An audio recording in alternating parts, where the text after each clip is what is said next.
मी मगाशी सांगितलं की 9 मुली ज्या गेल्या सभापती महोदय, त्याच्याशिवाय 4 मुली गेल्या आहेत आणि मग या बाळ सुधार गृहाची 9 फुटाची उंच भिंत ओलांडून या मुली कशा आणि काय बाहेर पडल्या? या संस्था चालकांना खऱ्या अर्थानं तुरुंगात टाकण्याची गरज आहे आणि जिल्हा बाल विकास अधिकारी नियमांनी कारवाई करण्याची आवश्यकता. या गोष्टी सरकार करणार का? सभापती महोदय, ही अतिशय गंभीर अशा प्रकारची घटना आहे. ज्या काही अनियमितता त्या ठिकाणी बाहेर आलेल्या आहेत त्या अतिशय भयानक आहेत.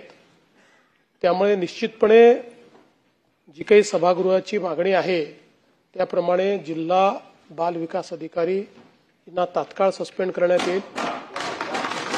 या संदर्भात जी काही तिथे चौकशी केली, 3 वरिष्ठ पोलीस निरीक्षकांची कमिटी, महिला पोलीस निरीक्षकांची कमिटी तयार केली होती.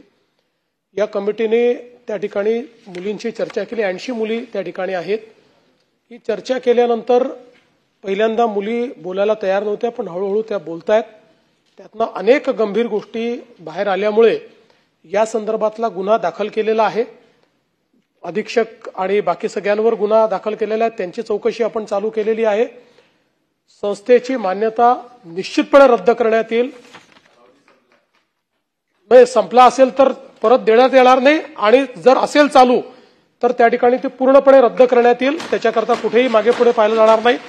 आणि या संदर्भात जी काही आता ही जी काही आपली महिलांची जी 3 वरिष्ठ पोलीस निरीक्षकांची जी कमिटी आहे ती उद्या आपला फायनल अहवाल देणार आहे. तो अहवाल आल्यानंतर जे लोक दोषी असतील, या चेन ऑफ कमांडमध्ये जे दोषी असतील त्या सगळ्यांना सस्पेंड केलं जाईल. सगळ्यांवर कारवाई या ठिकाणी केली जाईल.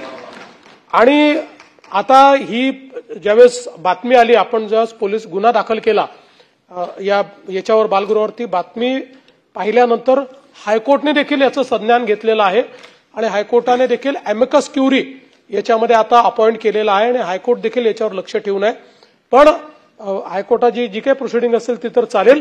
पण मी सभागृहाला आश्वस्त करतो की अशा प्रकारे ज्या लोकांनी सरकारमधल्या कुठल्याही व्यक्तींनी प्रत्यक्ष किंवा अप्रत्यक्ष याच्यात मदत केली असेल किंवा आपली ड्युटी करण्यामध्ये कोणीही जर तिथे कोताही केली असेल, अशा प्रत्येकाला सस्पेंड करण्यात येईल.